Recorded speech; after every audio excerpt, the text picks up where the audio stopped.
A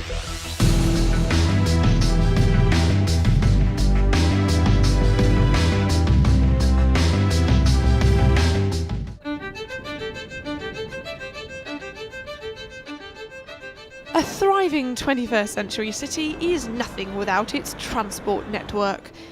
In places like Leeds now, it's mainly diesel trains which carry commuters in and out of the city.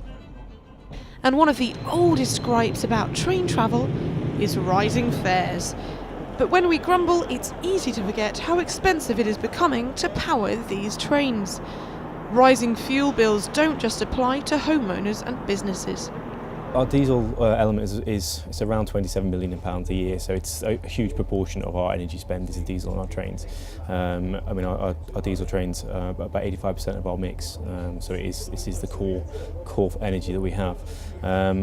We are looking to save about 3% through our responsible driving programme, so that in itself shows you the figures, but it's the carbon impact that's the important side.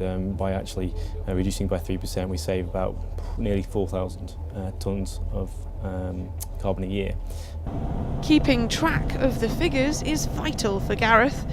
For example, each of Northern Rail's diesel units, with 2 engines at each end of the train, uses an average 11.6 litres of diesel an hour.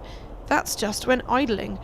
With 300 trains making 2,500 trips a day, that really stacks up. In this scenario, there you are.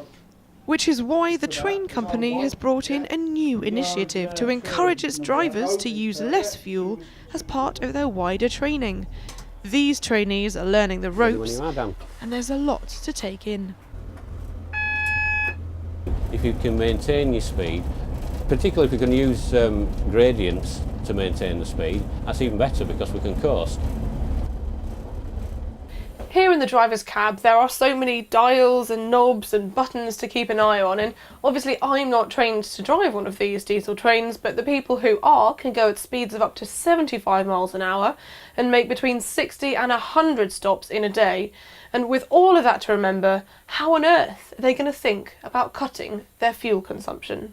They can use less fuel by just adapting the driving techniques in small ways. Some simple slight adaptations that drivers can make to the driving by using the efficient use of the throttle controller. Rather than revving the engine and burning diesel needlessly, if they do it in a controlled manner and use the inertia and the speed of the train that they've already got. So what do the trainees make of all this? It's like owning an automatic car. You don't put your foot right to the floor, put it into full speed and shoot off, because that's not going to happen anyway. You're just going to rev the engines and burn your fuel. It's sensible driving, basically. Not only are we saving money, we're saving on diesel fuel usage, engine wear and tear, reducing our carbon footprint. There's nothing I can think of that's bad about eco-driving. It's only positive. So more importantly, who is the best driver? Yes. I am. Who's the second best? He is. Yes. I'm the slowest. Learner drivers might be happy to chug along with fuel efficiency, but how about Northern Rail's existing 1,400 drivers? Some of those drivers have been doing the same job for 30, 40 years. So actually change their mindset and look at things differently and act differently was probably the biggest challenge. And because I'm an ex-driver and an ex-instructor myself, part of the way I approached this was to get in the train with the drivers and talk to them on their territory and explain what we're doing. The rail firm is now planning a second phase of the project, which will include work on its engines to make them run more efficiently. So do the paying customers who use these trains care?